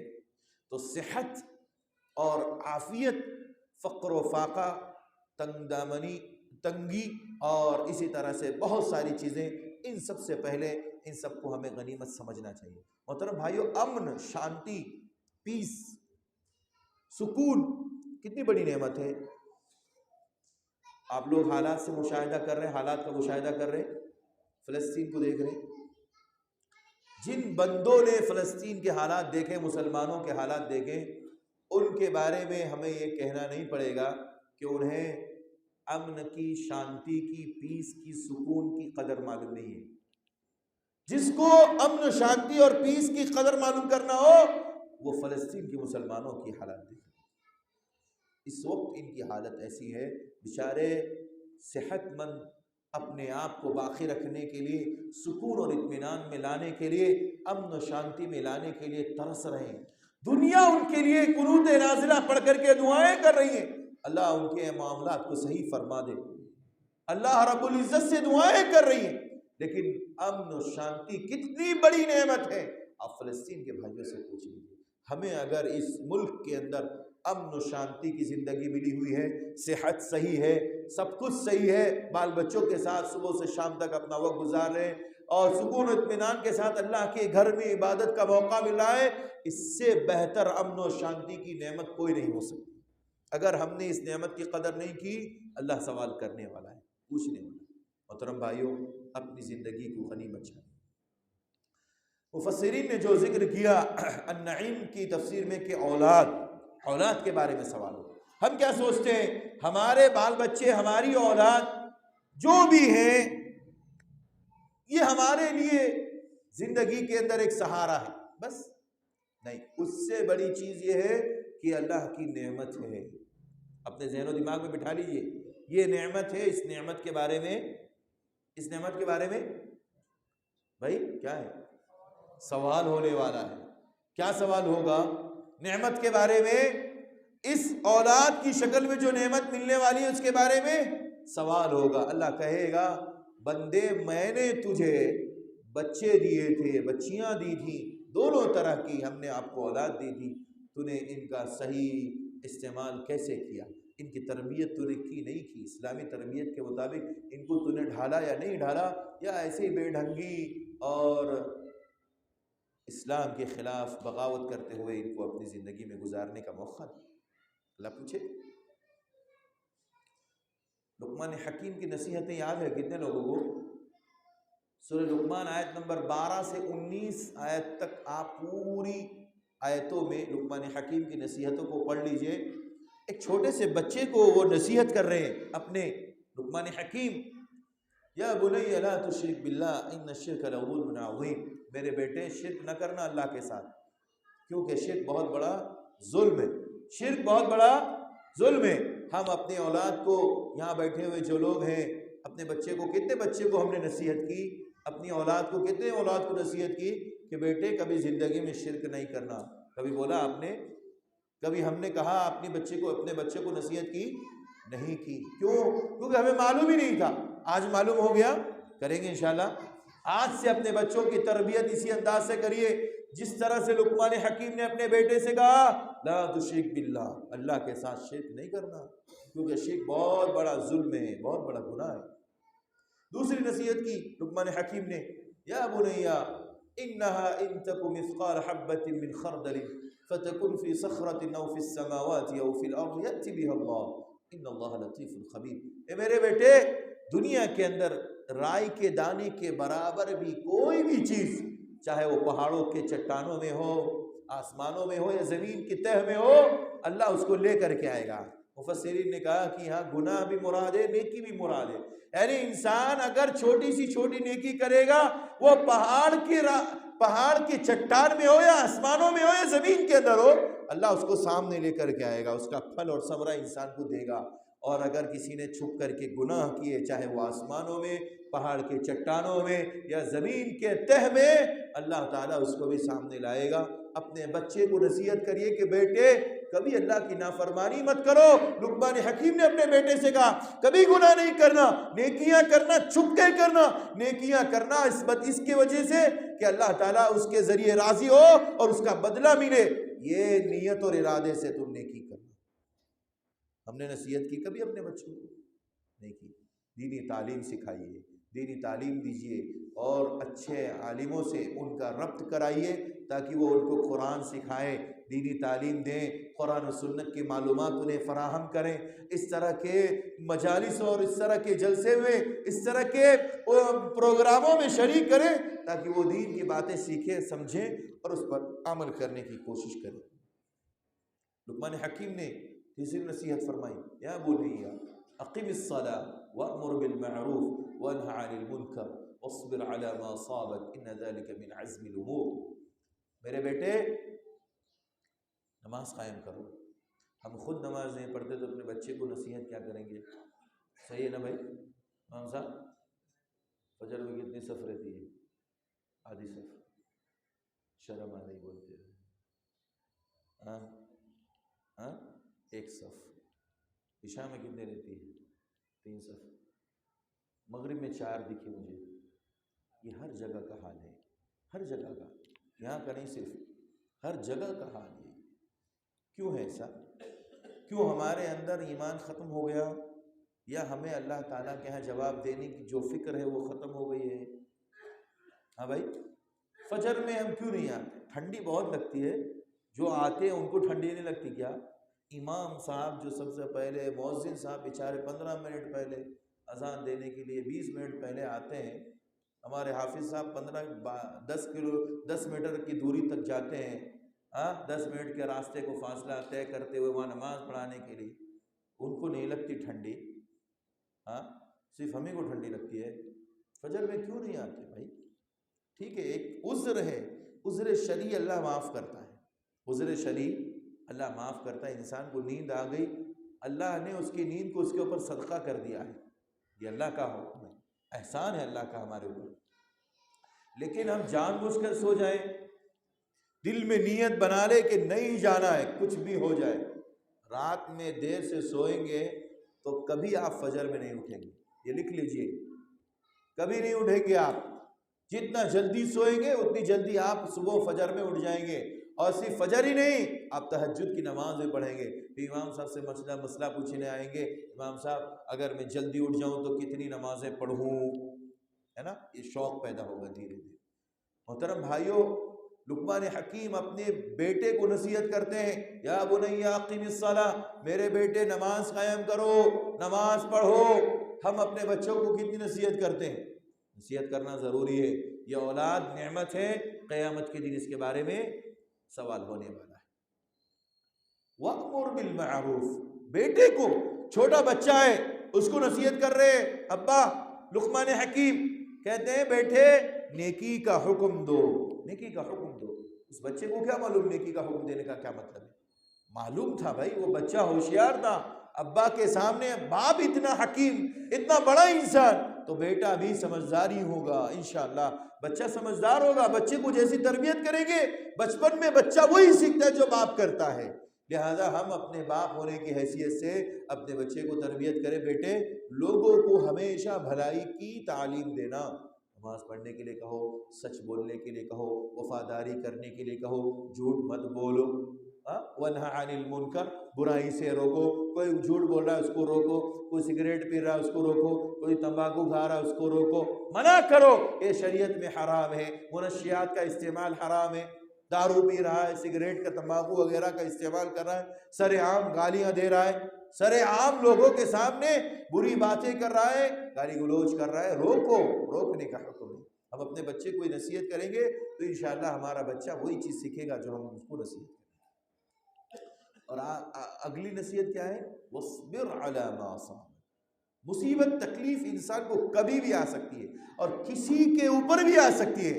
بچے کو نصیحت آپ بچپن سے کیجئے، بیٹے نصیحت ہے تمہیں کہ مصیبت آپ کو بچپن میں بھی آ سکتی ہے، جوانی میں بھی آ سکتی ہے، بڑھاپے میں بھی آ سکتی ہے، اکیلے میں بھی آ سکتی ہے، بال بچوں کے ساتھ ہوں گی تب بھی آ سکتی ہے، مال پہ بھی آ سکتی ہے، دینی اعتبار سے، دنیاوی اعتبار سے، ہر اعتبار سے مصیبت آ سکتی ہے۔ اس پر کیا کرنا ہے؟ اس پر کیا کرنا ہے؟ صبر کرنا ہے۔ وَاصْبِرْ عَلَى مَا أَصَابَكَ، بیٹے مصیبت پر صبر کرو۔ یہ نصیحت اگر ہم اپنے بچوں کو کریں گے، کبھی یہ بچے ہنگامہ نہیں کریں گے، یہ کبھی بچے واویلا نہیں مچائیں گے، ہمیں یہ ہو گیا، ہمیں فلاں ہو گیا، تقدیر پر ایمان ان کا کبھی ختم نہیں ہوگا۔ حسن ظن اللہ کے بارے میں کیا ہے بھائی؟ حسن ظن اللہ کے بارے میں کیا ہے؟ حدیث قدسی معلوم ہے، انا عند ظن عبدی بی، میں اپنے بندے کے گمان کے مطابق فیصلہ کرتا ہوں۔ حدیث قدسی اللہ تعالیٰ کہتا ہے میں بندے کے گمان کے مطابق فیصلہ کرتا ہوں، میرا بندہ جو سوچتا ہے میں اسی کے مطابق فیصلہ کرتا ہوں۔ صاحب بات صحیح ہے؟ کیا ہے؟ بندہ سوچتا ہے میرا بیٹا اچھا ہو، اللہ تعالیٰ اسی کے مطابق اس کا فیصلہ۔ میرا بچہ نہیں سدھر سکتا، اللہ کہتا ہے ٹھیک ہے تیری سوچ کے مطابق، سدھارنے کا کام میرا ہے اور ہدایت دینے کا کام کس کا ہے؟ اللہ رب العزت کا ہے۔ سدھارنا ہمیں، اولاد ایک نعمت ہے، اس نعمت کی قدر کیجئے، اس نعمت کا صحیح استعمال کیجئے۔ اللہ سوال کرنے والا اس کے بارے میں۔ انسان جس طرح کا گمان اپنے دل میں، دماغ میں پیدا کرتا ہے، اللہ اسی کے مطابق انسان کا فیصلہ کرتا ہے۔ حسن ظن بہت بڑی چیز ہے اللہ کے بارے میں، اس نعمت کو لے کر کے جائیے۔ حسن ظن یہ بہت بڑی نعمت ہے، اس کو بھی آج اس درس سے لے کر کے جائیے، اور زندگی میں ہمیشہ کبھی بھی اس کے بارے میں ہم کبھی بھی دھوکہ مت کھائیے۔ اللہ تعالیٰ کے بارے میں ہمارا حسن ظن ہونا چاہیے کہ اللہ ہمارے گمان کے مطابق فیصلہ کرے۔ ہم سوچتے ہیں ہمیں مال ملے گا، انشاءاللہ ملے گا، انشاءاللہ ملے گا، کیونکہ ہمارا گمان اللہ کے بارے میں صحیح ہے۔ ہم سوچیں کیسے ملے گا، کیا جاؤں، چلو گھر پہ ہی بیٹھ جاؤں، تو پھر اللہ کہتا ہے ٹھیک ہے، ٹھیک ہے، اسی حساب سے تمہیں ملے۔ محترم بھائی، اور بھی بہت ساری لقمان حکیم کی نصیحتیں ہیں، 3 نصیحتیں اور بچ گئی ہیں، کر دوں کیا؟ وقت ختم ہو رہا شاید، کون سا ٹائم ہے؟ بیٹے سے کہا بیٹے دنیا کے اندر وَلَا تُصَعِّرْ خَدَّكَ لِلنَّاسِ، اپنے گالوں کو لوگوں کے لیے مت پھلانا۔ اپنے بیٹے کو نصیحت کر رہے ہیں، گالوں کو نہ پھلانے کا کیا مطلب ہے؟ یعنی اگر آدمی آپ کے پاس، کوئی آدمی، کوئی مسلمان آپ سے خندہ پیشانی کے ساتھ حشاش بشاش ہو کر کے ملاقات کر رہا ہے، اگر نہیں بھائی میں نہیں ملتا، اب آپ اور ہم جیسا کریں گے ویسا بچہ سیکھے گا۔ ہم بچے کو کہہ نہیں، کوئی بھی ہو سلام کرے، سلام کا جواب اچھے سے دے۔ یہ نصیحت ہم بچپن میں اپنے بچے کو کریے، یہ دولت ہے، یہ نعمت ہے، اس کے بارے میں سوال ہونے والا قیامت کے دن۔ اسی طرح وَلَا تَمْشِ فِي الْأَرْضِ مَرَحًا، بیٹے کو نصیحت کرتے ہوئے لقمان حکیم نے کہا بیٹے زمین پر اکڑ کے نہیں چلنا۔ اکڑ کے چلنے کا مطلب کیا ہے؟ ایسا مت چلو کہ دیکھ کر کے پتہ چلے کہ یہ متکبر انسان ہے، یہ تکبر والا انسان ہے۔ آپ کی چال سے، ہماری چال سے، ہمارے بچوں کی چال ڈھال سے پتہ چلنا چاہیے یہ ایک شریف بچہ ہے، شریف گھرانے سے تعلق رکھنے والا یہ بچہ ہے۔ ہمیں اس بات کی ہمیں بچوں کو نصیحت کرنی۔ اس کے بعد وَغْضُضْ مِن صَوْتِكَ، اور میانہ روی اختیار کرو۔ اپنے بچے کو نصیحت کرتے ہوئے لقمان حکیم نے کہا کہ تم اپنی زندگی میں درمیانی چال چلو، نہ بہت زیادہ ہائی بھائی اکڑ کر کے، نہ بہت زیادہ سست اور کاہل، بلکہ تمہاری چال جب تم چلو تو ایسا لگے کہ ہاں ایک شریف انسان، شریف بچہ چل رہا ہے۔ یہ کب ہوگا؟ جب ہم خود اس کے اہل ہوں گے، تب ہم اپنے بچوں کو صحیح طریقے سے نصیحت کریں گے۔ تو میانہ روی سے چلنے کی نصیحت اپنے بال بچوں کو کیجیے۔ اور کہا گیا کہ اپنے بچے کو اس بات کی نصیحت کرے وَغْضُضْ مِن صَوْتِكَ إِنَّ أَنكَرَ الْأَصْوَاتِ لَصَوْتُ الْحَمِيرِ، اپنے بچوں کو کہے کہ بیٹے شور ہنگامے مت کیا کرو، زور زور سے چیخو چلا کر کے بات کرنا، گفتگو کرنا، آواز بلند کر کر کے بولنا، چلانا، یہ اچھا نہیں ہے، اللہ اس کو پسند نہیں کرتا۔ کیونکہ سب سے بدترین آواز دنیا کے اندر کس کی ہے؟ گدھے کی ہے۔ اللہ ایسی آوازوں کو پسند نہیں کرتا۔ ہم اپنے بچوں کو جب اس طرح کی نصیحت کریں گے، وہ بچے ہماری تربیت میں ویسے ہی چلیں گے جیسے لقمان حکیم نے اپنے بیٹے کو نصیحت کی، اور وہ بیٹا ایسے ہی تھا۔ اللہ تبارک و تعالیٰ نے ہمیں یہ نعمت دی ہے اولاد کی شکل میں، تو اس اولاد کی شکل میں جو نعمت دی گئی اس کی قدر کریے، اس کے بارے میں ہمیں سوال پوچھا جانا ہے۔ اب آخری نقطہ، آخری بات، آخری گفتگو، نعمتوں کے بارے میں سوال ہوگا۔ ابن کثیر رحمہ اللہ نے جو اس کی تفسیر بیان فرمائی، رزق، روزی، رزق کے اندر زمین، جائیداد، گاڑی، بنگلے، گھوڑے، جتنی بھی چیزیں ہمارے اور آپ کے پاس ہے، کاروبار ہے، رزق کے اندر یہ ساری کی ساری چیزیں داخل۔ آج میں آپ کو ایک حدیث ایسی سنانے والا ہوں، شاید آپ نے اس سے پہلے نہ سنی، نہیں سنی، شاید ہو سکتا ہے سنی۔ مسند احمد کی روایت ہے، اور یہ بہت پورا سمجھ لیجئے کہ پورے درس کا، پورے عنوان کا خلاصہ ہے، لب لباب ہے۔ امام احمد بن حنبل رحمہ اللہ نے اس حدیث کو روایت کیا۔ مسند احمد کے اندر ابو ہریرہ رضی اللہ عنہ حدیث کے راوی فرماتے ہیں اللہ کے نبی صلی اللہ علیہ وسلم نے فرمایا، اللہ تعالیٰ کہتا ہے حدیث قدسی، یا ابن آدم، اے آدم، قیامت کے دن اللہ کہے گا حملتک علی الابل والخیل، اے میرے بندے، ابن آدم، میں نے تجھے حملتک علی الابل والخیل، حملتک علی الخیل والابل، میں نے تجھے کھچروں پر، گھوڑوں پر، اونٹوں پر سوار کیا تھا، وَزَوَّجْتُكَ النِّسَاءَ، اور بہت ساری عورتوں سے تیرا نکاح کرایا، تیری شادی کرائی تھی۔ اللہ تعالیٰ کہے گا بندے، میں نے تجھے گھوڑے پر، گدھوں پر، کھچر پر، اونٹ پر سوار کیا تھا، اس سواری کا جو تیری رزق تھی، تیرا رزق تھا یہ، اس کا تو نے کتنا شکر ادا کیا۔ ہمارے پاس کتنے لوگ ہیں یہاں پر موجود؟ اتنے لوگوں میں سے کتنے لوگوں کے پاس گاڑی ہے بھائی؟ بائک کتنے لوگوں کے پاس؟ تقریباً لوگوں کے پاس ہے کہ نہیں؟ کبھی ہم نے سوچا اس بائک کے بارے میں ہم سے سوال ہوگا؟ سوچا کبھی؟ نہیں سوچا، کیونکہ ہمیں معلوم ہی نہیں۔ کتنے لوگوں کے پاس کار ہے؟ بائک کے ساتھ کار، ایک سے دو بائک، ایک سے دو کار، کس کے پاس ہے؟ کئی لوگوں کے پاس ہے۔ کبھی ہم نے سوچا اس کار کے بارے میں اللہ ہم سے سوال کرے؟ یہاں پوچھا جا رہا ہے، اللہ کہے گا حملتک علی الخیل والابل، میں نے تجھے کھچر گھوڑے پر سوار کیا تھا، تجھے گاڑی دی تھی، تجھے گھوڑے دیے تھے، تجھے ابل اور اونٹ دیے تھے، تو نے اس پر سواری کر کے بہت سارا زمین کا حصہ تو نے سفر کر کے پار کیا تھا، تو نے کتنا شکر ادا کیا میرا۔ سوال ہوگا اس گاڑی کا غلط استعمال مت کیجئے، اس گھوڑے کا غلط استعمال مت کیجیے. ہمارے یہاں کیا ہے، گھوڑے شوق کے لیے رکھے جاتے ہیں، یا گھوڑا گھوڑے اور رکھنے والے کی ایک سوچ اور فکر کے مطابق کیا ہے، بڑا بادشاہ دکھنا چاہیے کہ میں بادشاہ ہوں، وقت کا ذمہ دار ہوں، اس لیے وہ گھوڑا لے کر کے نکلتا ہے. ارے اللہ کے بندے، کبھی سوچا بھی تو نے اس نعمت کے بارے میں؟ تجھ سے سوال ہونے والا ہے رب ذوالجلال کے یہاں. تجھے نہیں معلوم اس کے بارے میں سوال ہونے والا نہیں ہونے والا؟ ضرور سوال ہوگا. محترم بھائیو، اگر ہماری گاڑی ہے تو صحیح استعمال کیجیے. کتنے نوجوان بچے جو غلط تربیت کی وجہ سے گاڑیاں لے لے کر کے نکلتے ہیں اور نہ جانے کتنے لوگوں کو تکلیف دیتے کرتے نہیں. ہاں، وہ آج کل وہ آگ نکلنے والی گاڑی ایک آ گئی. ہاں، آگ نکالے جاتے ہیں، دراصل وہ گاڑی کی آگ نہیں، وہ اپنی انا کی آگ نکالتے ہیں، اور اپنی اندر کی جو چیز ہے، غلاظت اور گندگی، اس کو نکالتے ہیں کہ ہم کیسے ہیں، ہماری سوچ کیا ہے، ہمارے ماں باپ کی سوچ کیا ہے. کتنے لوگ کتنے نوجوان بچے کئی لوگوں کو دھکا دے کر کے، گاڑی کے ذریعے سے ایکسیڈنٹ کر کے، یا تو ان کو ہلاکت کے دہانے پر پہنچا دیتے ہیں، یا ایک مجبور کر دیتے ہیں کہ وہ بیچارے سائڈ ہو جائیں. اس طرح کی حرکتیں مسلمان بچوں میں کہاں سے آئی؟ سب غیروں سے آئی. یہ غیر تربیت کا نتیجہ. ہماری تربیت صحیح نہیں ہو رہی، مسلمانوں کی تربیت صحیح نہیں ہے، اس وجہ سے یہ پرابلم اور یہ پریشانی ہے.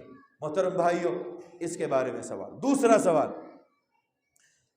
زوجتک النساء، اللہ کہے گا میں نے تیری شادی کرائی تھی. کتنے لوگ یہاں پر شادی شدہ ہیں؟ نوجوان لوگ ہاتھ اٹھائیں جن لوگوں کے بھی شادی باقی ہے. یہاں کتنے لوگ باقی ہیں جو شادی نہیں کی ابھی؟ بہت کم دکھے مجھے، ماشاءاللہ. شرما کے نہیں اٹھا رہے. یعنی کہ جب تک جہیز اور دہیج، بھاری رقم اور مال جب تک نہیں ملے گا تب تک شادی نہیں کریں گے. یہی ارادہ ہے کیا بھائی نوجوانوں؟ یہی ارادہ ہے؟ نہیں، آج سے یہ ارادہ ختم کر دو. اللہ کہتا ہے، اللہ کے نبی صلی اللہ علیہ وسلم فرماتے ہیں کہ اللہ کہے گا میں نے تجھے عورت سے شادی کرائی تھی. یہ عورت کا ملنا ہی بہت بڑی نعمت ہے. عورت کا ملنا ہی بہت بڑی نعمت، اس لیے کہ جب آدمی شادی کر لیتا ہے تو اس کی نگاہ بھی حفاظت میں آ جاتی ہے، اس کی شرمگاہ بھی حفاظت میں آ جاتی ہے. اور نبی صلی اللہ علیہ وسلم نے 2 چیزوں کے بارے میں کہا، 2 چیزوں کی گارنٹی دے دو جنت دے دیتا ہوں. کیا تھی وہ 2 چیزیں؟ ایک زبان اور ایک شرمگاہ. زبان کی حفاظت تو خود کر سکتے ہیں، لیکن شرمگاہ کی حفاظت بیوی کے بغیر نہیں کر سکتے بھائی. جن کو شادی ہو گئی ہے، بیوی مل چکی ہے، وہ خوش نصیب انسان ہے. اللہ نے اس کو بہت بڑی نعمت دی ہے، اس نعمت کی اسے قدر کرنی چاہیے. اب وہ بیوی کیسی بھی ہو، کبھی لڑائی کر لیتی ہے، کبھی ناراض ہو جاتی ہے، کبھی میکے چلی جاتی ہے، کبھی دھکے دے دیتی ہے، کبھی اٹھ پٹانگ بول دیتی ہے، سب کچھ برداشت ہو سکتا ہے، لیکن بیوی کو سدھارنے کی ذمہ داری ہماری ہے. بیوی ہے تو یہ نعمت ہے. اللہ تبارک و تعالی قیامت کے دن اس نعمت کے بارے میں سوال کرے گا. محترم بھائیوں، تیسری چیز، وَجَعَلْتُكَ تَرْبَعُ وَتَرْأَسُ فَأَيْنَ شُكْرُ ذَلِكَ. تیسری چیز اللہ کہے گا بندے، نعمتوں میں پلنے کے لیے تجھے موقع دیا تھا. وَتَرْأَسُ، دنیا کا امیر ذمہ دار بنایا تھا، امیر اور ذمہ دار بنایا تھا، وقت کا ذمہ دار، سماج کا ذمہ دار، مسجد و مدرسے کا ذمہ دار تجھے بنایا تھا. فَأَيْنَ شُكْرُ ذَلِكَ، ان تمام کا شکر کہاں ہے؟ تو نے شکر ادا کیا نہیں کیا؟ ہم کیا سمجھتے ہیں؟ ہمیں اللہ نے ایک اچھے مقام پر پہنچا دیا، ہمیں ذمہ دار بنا دیا، ہم ولی عہد بن گئے، ہم حاکم بن گئے، ہم بادشاہ بن گئے، ہم فلاں جگہ کے امیر، ہم فلاں جگہ کے صدر، ناظم، سیکریٹری، سب کچھ بن گئے، اب ہم جو چاہے جی میں آئے کرے. امام نووی رحمہ اللہ نے اس حدیث کی شرح میں کہا کہ وَتَرْأَسُ کا مطلب ہے رئیس القوم وَكَبِيرُهُمْ، قوم کا رئیس، سماج کا امیر جس بندے کو بنایا گیا، سماج کا، قوم کا بڑا جس کو بنایا گیا، اس کی ساری ذمہ داری ہے کہ اس کی رعایا، اس کے ماتحت رہنے والے لوگ، اگر ہم اس مسجد کے ذمہ دار ہیں، اس مسجد میں آنے والے 300 200 100 50 10 مصلیوں کے بارے میں اللہ سوال کرے گا، پوچھے گا۔ ہمارے سماج میں 200 500 1000 2000 جتنے لوگ رہتے ہیں جن کے ہم امیر اور ذمہ دار ہیں، ہم سے سوال کرے گا، پوچھے گا ان میں سے کتنے لوگ تم سے ناراض تھے، ان میں سے کتنے لوگوں کو تم نے اپنی زندگی میں تکلیف دیا تھا، کتنے لوگوں کا خون کیا تھا، کتنی لوگوں کی جائز تمناؤں کا خون کیا تھا۔ سوال کرے گا اللہ رب العزت، پوچھے گا۔ یہ حدیث یاد رکھیے، اسی لیے میں نے کہا بہت اہم ہے، کبھی آپ نے شاید نہیں سنی ہوگی۔ اللہ کے نبی صلی اللہ علیہ وسلم نے فرمایا ایک آدمی کو ذمہ دار بنا دیا جانا یہ فخر کی بات نہیں ہے، اب پکڑ کی بات ہے، فخر کی بات نہیں، اب کیا ہے؟ پکڑ کی بات ہے۔ عمر بن خطاب رضی اللہ عنہ، اللہ اکبر، امیر المومنین، ان کے جلال کو کون نہیں جانتا؟ جس راستے سے جاتے کون بھاگ جاتا تھا بھائی؟ ہاں، شیطان بھاگ جاتا۔ منبر رسول پر کھڑے ہو کر کے اعلان کر رہے، لوگوں میری بات مانو اور میری بات سنو۔ کیا کہا انہوں نے؟ میری بات سنو اور میری بات مانو۔ کیوں؟ کیونکہ میں امیر المومنین ہوں۔ ایک بندہ کھڑا ہو گیا، امیر المومنین، آپ کی بات نہ مانیں گے نہ سنیں گے۔ اللہ اکبر، جرأت دیکھیے، اور وہ امیر المومنین بھی اپنی جگہ پر خاموش۔ پہلے آپ یہ بتائیے کہ آپ کے جسم کے اوپر 2 کپڑے کہاں سے آئے؟ 2 چادریں کیسی ہیں؟ آپ تو ایک چادر پہنتے تھے، ایک چادر میں یہاں سے لے کر یہاں تک 16-17 پیوند لگے ہوتے تھے، یہ تو دونوں نئی چادریں کہاں سے لائے؟ امیر المومنین پہلے جواب دیجئے، تب آپ کی بات سنی جائے گی، آپ کی باتوں پر عمل کیا جائے گا۔ عمر بن خطاب رضی اللہ عنہ نے کوئی شرم محسوس نہیں کی، انہوں نے یہ نہیں کہا کہ بیٹھ جاؤ نہیں تو کوڑے مار کر کے ختم کروا دوں گا، اپنے کارندوں کو لگا دوں گا، نہیں، انہوں نے کہا بیٹا عبداللہ کہاں ہے؟ عبداللہ کھڑے ہو گئے، عبداللہ بن عمر کھڑے ہوئے، ابا جان کو میں نے اپنی ایک چادر دے دی اور ابا جان کے حصے میں آئی ہوئی ایک چادر ان کی اپنی، یہ 2 چادریں میرے والد محترم کا پورا ایک جوڑا ہو گیا۔ اللہ اکبر، یہ امانت۔ وہ آدمی کہتا اب کہیے سنیں گے اور اب کہیے ہم آپ کی بات کو مانیں گے۔ یہ ہے امیر، یہ ہے ذمہ دار، یہ ہے حاکم وقت۔ اللہ کے نبی صلی اللہ علیہ وسلم نے فرمایا قیامت کے دن اللہ کہے گا تم نے یہ ذمہ داری لی تھی، ذمہ داری کو کیسے ادا کیا؟ اس نعمت، یہ نعمت ہے، اس نعمت کے بارے میں سوال ہوگا اللہ رب العزت کے یہاں۔ ہم سب سے بہت ذمہ داری کے ساتھ محترم بھائیوں یہ بات کہتا ہوں کہ ہم سب سے سوال ہونے والا ہے۔ کچھ واقعات، 2-3 واقعات بیان کر کے اپنی بات کو ختم کر دوں گا کہ اللہ تعالیٰ نے اس آیت کریمہ میں سورہ تکاثر کی آخری آیت میں ثم لتسألن یومئذ عن النعیم، اس آیت میں مخاطب کس کو کیا بھائی؟ کس کو کیا؟ سب سے پہلے مخاطب کون تھے قرآن مجید کے؟ کون تھے بھائی؟ نہیں معلوم؟ صحابہ رضوان اللہ علیہم اجمعین۔ کون تھے؟ اللہ اکبر، صحابہ کے پاس کیا تھا؟ پھر یہ سوال کیوں؟ صحیح مسلم کی ایک روایت، ایک آدمی اللہ کے نبی صلی اللہ علیہ وسلم کے پاس بیٹھا ہوا تھا، مجلس بیٹھی ہوئی تھی، ایک عورت آئی، ایک خاتون آئی اللہ کے نبی کے پاس، اللہ کے نبی میں آپ کو ہبہ کرنا چاہتی ہوں۔ ہبہ ایک شادی کا طریقہ ہے، اللہ کے نبی کے ساتھ خاص تھا، آپ کو ہبہ کرنا چاہتی ہوں۔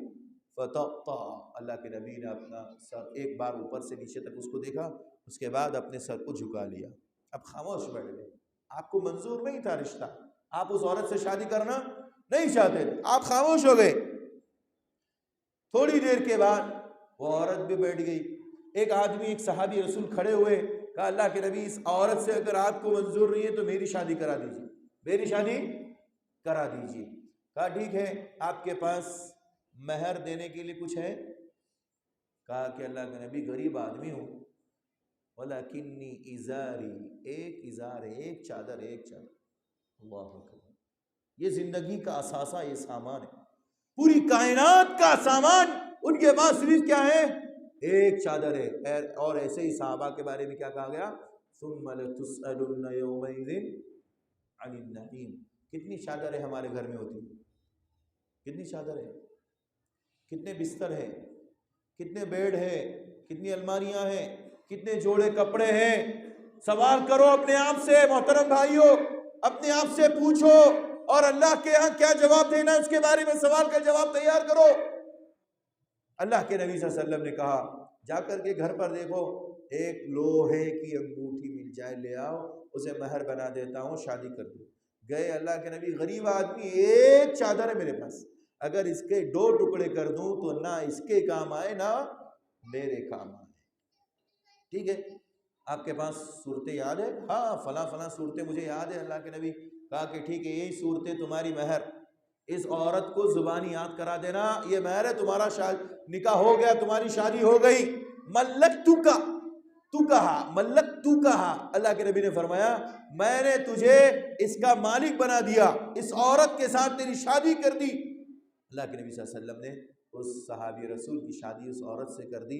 آپ اندازہ کیجئے ہمارے صحابہ کے پاس صرف ایک چادر ہے، اس کے بارے میں اللہ کیا کہتا ہے؟ کیا کہتا ہے بھائی؟ ثم لتسألن. اپنے گھر پر فٹ کرو اس واقعے کو، اس کے بعد دیکھو ہمارے پاس اللہ کی کتنی نعمتیں اور کتنے سوالات ہم سے ہونے والے ہیں. ٹھیک ہے، سمجھ میں آ رہی بات میری؟ دوسرا واقعہ، پیارے نبی صلی اللہ علیہ وسلم کی ذات اور شخصیت ہمارے سے جدا نہیں ہے، ہم اللہ کے نبی کی شخصیت کو اچھی طرح سے جانتے ہیں. پیارے نبی صلی اللہ علیہ وسلم نام رسول اللہ صلی اللہ علیہ وسلم علی حصیر، چٹائی کے اوپر سو رہے ہیں، نشانات آپ کے پہلو پر لگے ہوئے ہیں. صحابی رسول عبداللہ ابن عمر ایک روایت کے مطابق، ایک روایت کے مطابق عبداللہ ابن مسعود، ایک روایت کے مطابق عمر بن خطاب، اور بعض دیگر صحابہ نے کہا کسی میں وطاءن، کسی میں فراش، کسی میں کچھ الفاظ استعمال کیے. اللہ کے نبی آپ کے لیے بستر، آپ کے لیے تکیہ، آپ کے لیے گدا تیار کر دیا جائے، آپ اس پر آرام کیجئے. اللہ کے نبی نے فرمایا مالی ولی دنیا، مالی ولی دنیا، میرے لیے دنیا کچھ بھی نہیں ہے، میرے لیے دنیا کچھ بھی نہیں ہے. میں تو ایک سوار کے مانند ہوں جس نے سائے کے لیے ایک درخت کو تلاش کیا اور تھوڑی دیر اس سے سایہ حاصل کیا اور اس کے بعد چلتا بنا. میں ایسا ہی ہوں، اس دنیا میں تھوڑے سے دن کے لیے آیا ہوں. اللہ کے نبی صلی اللہ علیہ وسلم کی یہ نعمت، آپ ایک چٹائی پر سو رہے ہیں، اس کے بعد آپ سے کیا کہا جا رہا ہے؟ ثم لتسألن یومئذ عن النعیم. پھر آپ نے وہ واقعہ شروع میں سن لیا، بکری کا کھانا، اس کے بعد آپ نے کیا کہا؟ اس کے بارے میں قیامت کے دن سوال ہوگا. ہمارے پاس کتنے گدے ہیں، کتنی بہترین قالین کے اوپر اگر ہم نماز ادا کر رہے ہیں تو سوال نہیں کرے گا اللہ؟ پیارے نبی کس پر نماز پڑھتے تھے؟ کس پر؟ زمین پر، مٹی پر. بارش ہوئی، اوپر چھپر پانی گرا اور پوری مٹی گیلی ہو گئی، اللہ کے نبی کے پیشانی پر پوری مٹی لگ گئی. پیارے نبی نے کبھی شکوہ نہیں کیا کہ اللہ کم سے کم ایک پتھر والی زمین اور اسی طرح کی ایک مسجد ہمارے لیے عطا فرما دے. آپ کے بارے میں، اللہ کے بارے میں، اللہ تعالیٰ نے ہمارے نبی کے بارے میں کیا کہا؟ ثم لتسألن یومئذ عن النعیم. نبی صلی اللہ علیہ وسلم بھی داخل ہے، صحابہ بھی داخل. تیسرا واقعہ، ایک آدمی اللہ کے نبی کے پاس آیا رمضان کے مبارک مہینے میں. وقعت علی امراتی، اللہ کے نبی اپنی بیوی پر واقع ہو گیا. منع ہے نا جن میں ہم بستری کرنا. رمضان میں روزے کی حالت میں اپنے آپ پر کنٹرول نہیں کر سکا، گیا اللہ کے نبی کے پاس، میں ایسا کہا کہ کفارہ ادا کر دو. کچھ نہیں، غریب آدمی ہوں. کیا ہے میرے بھائی؟ غریب آدمی ہوں. آپ نے کہا کہ ٹھیک ہے بیٹھ جاؤ. انتظار کیا. ایک آدمی ٹوکرے میں کھجور لے کر گیا. کہا اللہ کے نبی نے جاؤ اسے مدینہ کے سب سے غریب انسان کے درمیان بانٹ دو، کہو کہ یہ میرا کیا ہے؟ کفارہ ہے. اللہ کے نبی ان 2 پتھروں کے پتھریلی زمین کے درمیان مجھ سے زیادہ غریب انسان کوئی نہیں ہے جس کے گھر میں ایک لقمہ کھانا نہیں ہے. اللہ کے نبی مسکرا دیے، کتنا غریب انسان ہے. اللہ کے نبی نے فرمایا ٹھیک ہے تم ہی اپنے بال بچوں کے ساتھ کھا جاؤ، یہ تمہارے لیے صدقہ بھی ہے، یہی کفارہ ہے کہ تم اس کے ذریعے سے پاک ہو جاؤ. محترم بھائیو، یہ صحابہ ہے جن کے پاس کچھ نہیں ہے، مگر اللہ کیا کہہ رہا ہے؟ ثم لتسألن یومئذ عن النعیم. کتنے کھجور کے پیکٹ ہم ضائع کر دیتے ہیں، کتنے ہم کھانے کے پیکٹ راستوں پر پھینک دیتے ہیں، کوڑے میں پھینک دیتے ہیں. اللہ نہیں پوچھے گا، اللہ سوال نہیں کرے گا. بولیے میرے بھائی. ایک صحابی رسول اللہ کے نبی نے اعلان کیا جنگ میں جانا ہے، جس کے پاس جو ہے وہ لا کر کے رکھ دو۔ جن کے پاس جو تھا وہ لا کر کے رکھ دیا۔ ایک صحابی رسول بیچارے صبح سے شام تک گئے، محنت کی، ان کے پاس جو کھجوریں آئیں وہ اللہ کے راستے میں رکھ دی۔ گھر کی فکر نہیں کی، اپنے بارے میں فکر نہیں کی، اللہ کے راستے میں رکھ دیا۔ ایسے لوگوں کے بارے میں کیا کہا جا رہا ہے؟ کیا کہا رہا ہے بھائی؟ ثم نہیں بول رہے آپ لوگ، میرے ساتھ نہیں ہے۔ ثم لتسألن یومئذ عن النعیم، یہ نعمتوں کے بارے میں سوال کیا جائے گا۔ کیا کریں گے میرے بھائی؟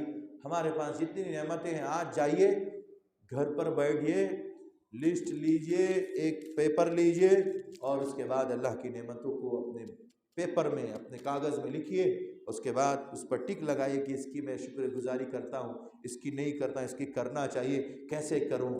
یہ آج سے آپ شروع کر دیجئے۔ یہی چیز ہماری نجات کا ذریعہ ہے، اور رب ذوالجلال کے ہاں ہم کامیابی کے ساتھ زندگی گزارنے کے لیے اور رب ذوالجلال کے ہاں کامیاب ہونے کے لیے یہی ہمارے پاس طریقہ موجود ہے کہ ہم اپنی نعمتوں پر شکریہ ادا کریں۔ اللہ تعالیٰ کا جتنا زیادہ شکر کریں گے اتنی ہی اللہ تعالیٰ کی نعمتیں ہمیں نصیب ہوں گی۔ اور بھی بہت ساری باتیں ہیں، کہنے کو تو بہت ساری ہے، عمل کرنا اصل مقصود ہے۔ یہاں سے جو باتیں ہم نے کہی ہے وہ سب لے کر کے جائیے اور اس پر عمل کریں، یہی ہمارا مقصود ہے، وہی ہماری دل کی خواہش ہے، تمنا ہے۔ اللہ سے دعا کریں اللہ ہم سب کو حسن عمل کی توفیق عطا فرمائے، جو باتیں کہی گئی اس پر عمل کی توفیق عطا فرمائے، جب تک اس دنیا میں رکھے، ایمان پر رکھے، خاتمہ ہو ایمان پر ہو۔ آمین وآخر دعوانا الحمد للہ رب العالمین۔ السلام علیکم۔